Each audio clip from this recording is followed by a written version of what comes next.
Taylor Powell be your starting quarterback this week? Yep, Taylor will start. Taylor will start. How many quarterbacks do you expect him to dress? 3. We'll dress 3, yep. Who will that third one be? We'll dress 3. Coming up. No, honestly, Matt, just flight thing didn't work out where somebody couldn't get in today, but we'll dress 3 quarterbacks. Okay. So does that mean Matt's on the 6th game, or? Yeah, Matt will go on 6th game. Yep. Any prognosis? Nah, not there yet, but he's obviously not well enough to play this week or in the weeks following. At least in the foreseeable future, he won't be up for us. With this game coming up on Friday, just what does the team need to do differently in this game against the Argonauts than perhaps they did in the last week? Take care of the football, keep them off the scoreboard, score when we get opportunities, and just play a cleaner game. That game's in the past, but you learn from it, right? And they were clearly the better team on that day. They made a lot more plays than we did. Really doesn't have any bearing on the game coming up here this week. I'm going to be talking to Mark Leggio later. Just what has he been able to bring to this special team since arriving to the team? See, you're getting me to talk about perfection, and people need opportunity. I think this league is full of kickers that it didn't work out for one team, and then they go to another team and it works out great. And I think there's a lot of those stories for every one of somebody's been somewhere for the majority of their career. So. He's been a pro. He was grateful for the opportunity. He comes to work every day. He's fit in with the guys, and most importantly, when called upon, he's responded. Thanks. This is the 6th game, so let's see. There's 4 guys out there that were on the 6th game. Yeah. Any of them likely to play? Like Dylan seemed to be taking some action in there. Yeah. No, that's kind of the way what they're afforded to do. They are able to practice in week 5. And it's good to see him out there running around. I wouldn't anticipate any of them playing this week, no, Steve. Okay, no, you don't. The other thing about 6 games, you mentioned before, and I realize you don't subscribe to it wholeheartedly, but that you do subscribe to some aspects of the season can be divided into 3 parts, 6 games each. Mm-hmm. Where do you think, what are you looking for in the first 6 games from a team in general? Yeah, it's a great question. It's different year to year. Right now, we're trying to be 3-3. Right. That's it. I mean, it's that clear. Like, we couldn't control the first 3. We could only control the last 2, where it came out in our favor.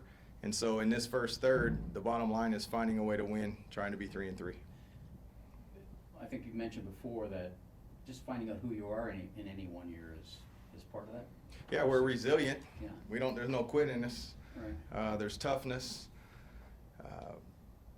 That we have, and I'm okay with that. Do we have to execute better? Do we need to play, try to win 2 of 3 phases every week? We do that every week. We do try, but it doesn't always turn out that way. I think recently, though, we've made more plays collectively as a football team, and really that's been the difference.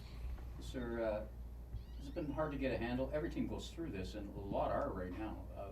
When you have so many key guys, or potentially key guys, to identify who you are as a team? Yeah. Because you can't. Yeah, it is. But that's those are the things that you actually cannot prepare for.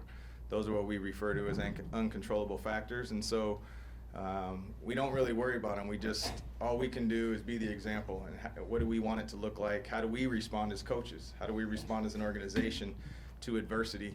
And it really does help you emphasize, though, that you need to prepare like you're playing every week, not as an expression, but as a reality. And there's proof of that. So there's positives to be gained along the way. You got to win, though. In general, what are the teams you look for in the second third of the season? Would you be entering next week? Would it be too easy to say be 6-0? Yeah. I mean, you want to see. When we talk about consistent improvement, yes, it's always overall as a team, but there's a lot of new faces, there's a lot of young faces, there's a lot of different faces, there's people that are coming back from injury. So you need to see, individually, you need to see them progress, things that you're asking them to do. And sometimes it's not always physical. Sometimes it's mental. It's understanding your assignment, less missed assignments, not just, the tangible plays or things that show up in the stat sheet. So you're looking for those little things, and then collectively, you'll ultimately be better. Thanks. What do you like about Taylor? I asked you what you liked about Matt. Actually, first I'll ask you, have you ever been in this situation? Have you seen what's happened in the league with quarterbacks? Do you remember a time where it's been like this? No, I can remember having conversations like this where the backups played predominantly a lot. I couldn't tell you what year. This seems to be a lot, though. I don't know where it numbers. I don't have that, but you know, it's disappointing, but it's also exciting for, you know, the next starters. You know, the only way to really find out if you have anything is for them to get in, and if you have a, you know, a solidified starter, then most of the time the backups don't see any time other than a little bit in practice, maybe on some scout team things. So it's exciting for them, but you know, it's the toughest position to play, and you know, it's a tough space for all teams. But you know, for us specifically, Taylor is a guy that I could talk for probably 5 minutes, but I'll just say this: it doesn't seem too big for him. It never has. Since he's walked in, he's a very confident guy, not cocky. He prepares. He's a sponge. He wants to be better, but he doesn't pretend to know it all. He's perfectly fine. Like, he's early in the building. He's a pro, but I think it's authentic. It's not that he knows it. I don't think he's making it.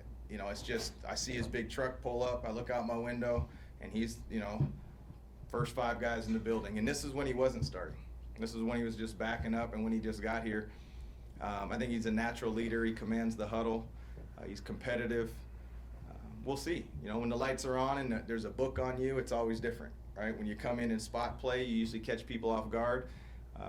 You know, teams that we play will be ready, and then we're going to have to counter that. So just so I'm clear, the quarterback that will be coming in that hasn't been announced yet, you'll be, I imagine, signing somebody? Yep. Okay. Absolutely.